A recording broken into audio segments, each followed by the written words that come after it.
provable and that I just believe exists. in consensus. We need Yeah, consensus to move forward. And I know that these are man-made laws, but I believe that for Israel to be united from a religious perspective, there has to be a consensus on how we keep ceremonial law. Right. And that's the rulings of the Sanhedrin, which had different names: the Zakanim, the Shoftim, the Anshe Knesset, the Gedolah, and eventually Sanhedrin, which is a Greek word. Right. okay. But to assume that everyone decided everything on their own, that's a bigger leap, in my opinion. Two things. First of all, do you have to follow every one of their laws, the rabbinic laws, the ones that are not in the Torah? Do you have to follow them? Like, unless they violate the Torah. It says don't follow the majority to do evil. I mean, the rabbis in the Talmud says this, that sometimes it's a mitzvah to break a halacha. If they told you to do something that's against the Torah, So right? There's no the covenant Torah rav, says, covenant bria. That means I don't think that God will hold it against you if you don't keep a halacha. But if you say that there's no consensus, that the Sanhedrin has no role to play from a leadership perspective in Israel, I think that you I break never what said we that. call. I never I'm said sorry. that. I never said that. The Torah Okay, clearly right. says, Yes, then we the agree. Torah clearly says there should be judges and there should be a Supreme Court. What I'm saying is that the job of the judges is not to create their own laws.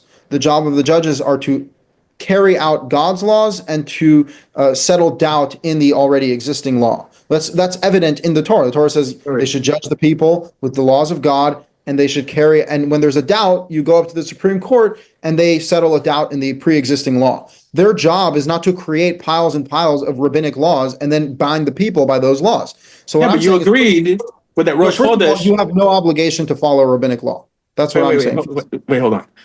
I thought you agreed that Rosh Chodesh itself was something that the judges came up with, right? Because the Torah doesn't tell you how to No, establish months, right? no, that's not true. I think that it has to do with the moon. The moon has been around since the beginning of time, since I the know, beginning of but that's just your interpretation. traditionally. I It's not a mean, it's not an interpretation. Traditionally, based off of the time period, based off of the place where they lived, possibly there was a divine origin, but it's not from the Torah, which is follow the months according to the moon. However, just so you know, it's not a purely lunar calendar. It's what's called a luni-solar calendar, I know, but which who is came up with that? The Torah doesn't say that. tradition. You're right. You're right. You don't have to follow that.